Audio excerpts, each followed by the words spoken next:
Love infinite में आपका बहुत बहुत स्वागत है। अगर आप सोच रहे हैं आपका रीयूनियन जल्दी नहीं हो पा रहा है या हर साल डिले होता जा रहा है, तो क्या रीज़न है? एक बार अपने ऊपर सोचा आपने कि आप क्या कर रहे हैं? एक बार अपने अंदर झाँक के देखिए। अपने अंदर यानी कि आप थोड़ा-सा अकेले में एकांत में बैठिए, अपने बारे में सोचिए कि आपको क्या करना आता है, आपके अंदर क्या क्रिएटिविटी है। आप जब तक अपने आप को पहचानेंगे नहीं ना, तब तक कोई और नहीं बोलेगा कि आपके अंदर ये है। हो सकता है 1-2 लोगों ने बोला भी हो, लेकिन वो आपने उसको जस्ट ऐसे ही ले लिया फॉर ग्रांटेड कि हाँ, आता है, लेकिन अंदर से क्या है आपके अंदर कि फिर करने कौन देगा? तो ये देखिए, हाथ पकड़ के कोई करवाता नहीं है और हाथ आपका खींचता कोई नहीं है। जब आप काम करने लगेंगे ना, तो कोई आपको रोक नहीं पाता है। सही रास्ते में जब चलने लगते हैं तो लोग तो बोलते हैं, "अरे! ये क्या कर रहे हो? इससे कुछ नहीं होगा। ये तो सब तुम गलत कर रही हो।" ये सभी बोलते हैं, हर फील्ड में बोलते हैं। आप कोई बिज़नेस भी खोलेंगे, कहेंगे, "अरे! ये नया बिज़नेस है, ये थोड़ी ना चलने वाला है। ये चीज़ नहीं बिकने वाली।" ये हर कोई बोलेगा आपको।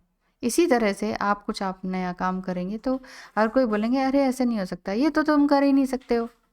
ये तुम्हारे बस की नहीं है।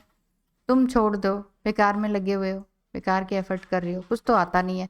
ये बोलने वाले आपको 100 लोग मिल जाएँगे। लेकिन जब आप लगातार करते रहेंगे ना काम को, अपनी बेटर बनाते रहेंगे अपनी पोजीशन को, अपने माइंड को स्ट्रॉन्ग करते जाएँगे, तभी कुछ अच्छा होगा। कुछ भी आपको, जैसे कुछ इंस्ट्रूमेंटल, कोई वोकल, कोई music, dance, travelling, blogging, photography, कुछ भी ऐसा कुछ आता है, तो आप उसे, जो भी मतलब जिसे कहते हैं गॉड गिफ्टेड टैलेंट, तो उस गॉड गिफ्टेड टैलेंट को पहचानना सीखिए। और पहचानने के लिए आपको मेडिटेशन करना ही होगा।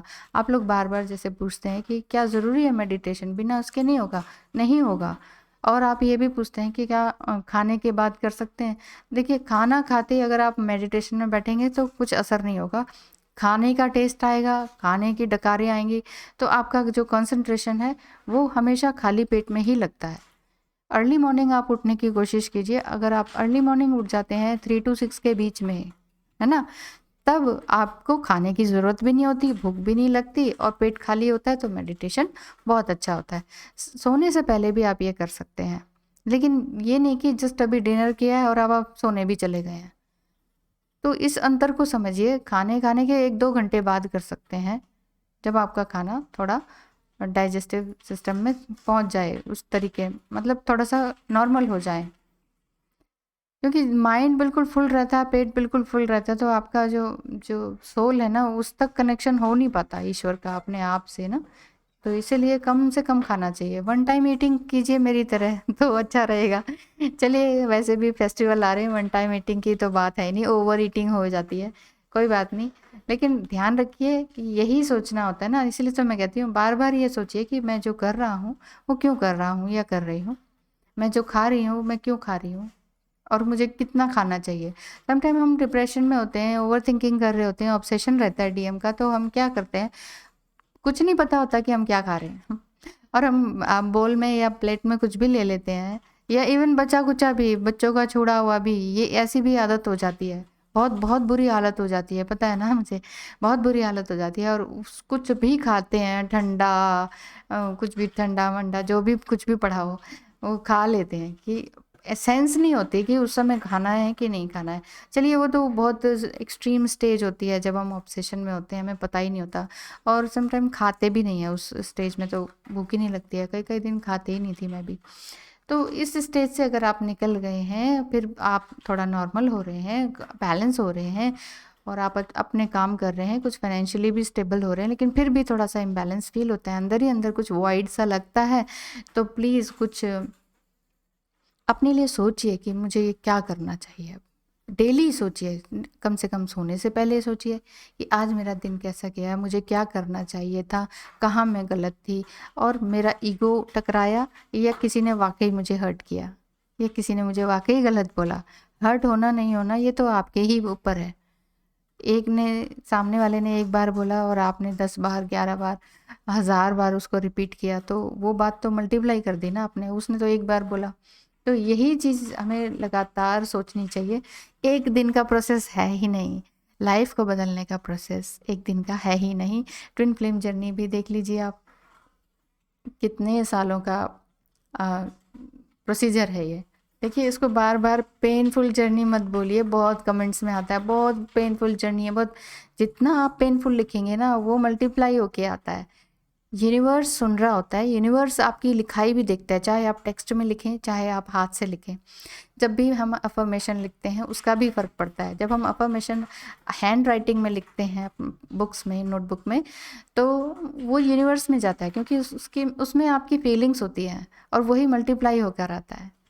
समझ रहे हैं ना मेरी बात को? तो फिर कमेंट में भी अगर आप अच्छा लिखते हैं, देखिए मैंने तो कभी किसी को गलत कमेंट नहीं किया, कभी भी, नेवर एवर।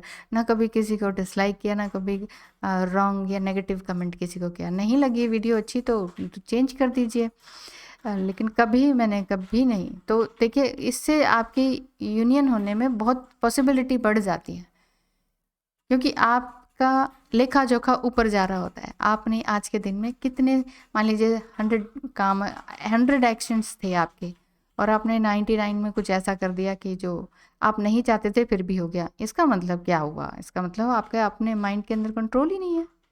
आप नहीं चाहते थे फिर भी हो गया। इसका मतलब सोच नहीं रहे ना आप, मैं क्या करने वाला हूँ, इससे क्या होने वाला है, इसका क्या रिजल्ट होगा, और ये क्या, ये करना ज़रूरी है क्या, ये कहना ज़रूरी है, किसी को हर्ट करना ज़रूरी है? इस तरह से अगर हर एक काम को सोच समझ के किया जाए, कॉन्शियसली किया जाए कि ये मैं क्यों कर रहा हूँ, क्यों खा रहा हूँ, क्यों जा रहा हूँ, क्यों बोल रहा हूँ, क्यों किसी को डांट रहा हूँ, या क्यों किसी के काम में अड़ंगी अड़ा रहा हूँ, इस तरह की हर एक बात अगर आप हर समय अपने आप को मैं ही सही हूँ, मैं ही सही हूँ करते रहेंगे, तो इट मीन्स ये भी समझिए कि ये आपका ईगो बोल रहा है, आप नहीं। जैसे मैं कहूँ मैं ही सही हूँ, तो मुझसे भी अच्छे बैठे हुए हैं, और वो कहें हम ही सही हैं, तो उनसे भी अच्छे बैठे हुए हैं, और वो कहें हम ही सही हैं, हम ही बेस्ट हैं, तो उनसे भी अच्छे दुनिया में बैठे हुए हैं। तो इसलिए कोई भी किसी से बेस्ट नहीं है। ह्यूमन बीइंग आर यूनिक, हम सभी यूनिक हैं, कोई किसी से कम नहीं, ना ही कोई किसी से ज़्यादा है। सबकी अपनी अपनी लाइफ जर्नी है, सबके अपने अपने लाइफ कर्माज हैं, तो हमें उन्हीं को देखना चाहिए, ध्यान से रहना चाहिए।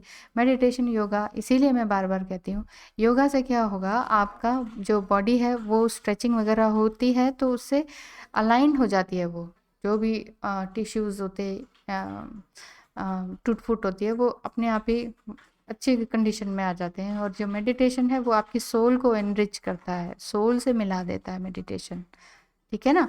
तो इसीलिए ये दो चीज़ें बहुत ज़रूरी हैं। ये कोई ऐसे तो आप जब बीमार होते हैं फटाक से दवाइयाँ खाने चले जाते हैं, इतनी महंगी महंगी दवाइयाँ खाते हैं, और ये काम फ्री का है और ये वीडियो भी आपको फ्री में मिल रही है, तो इसे फॉर ग्रांटेड लेते हैं। एक सुनी, दूसरी फिर दूसरी सुनी, फिर तीसरी। तो ऐसे नहीं करना है, फ्री की चीज़ों को ऐसे बेकार में मत लीजिए। ये बहुत ही इम्पोर्टेंट चीज़ें हैं, इनको ध्यान से संभालिए, पढ़िए, लिखिए, और उसके ऊपर एक्शन लीजिए। तो ये जो 3D वर्ल्ड है ना, ये सब इल्यूजन है, इससे बाहर निकलिए और अपने लिए टाइम फिक्स करें कि आपको कब क्या करना है। ये मैनेजमेंट तो आपको ही करना पड़ेगा। तो देखिए, आज मैं यही बताने के लिए आई थी कि रीयूनियन अगर आपका डिले हो रहा है, तो आप एक बार बैठकर सोचिए प्लीज़, शांति से।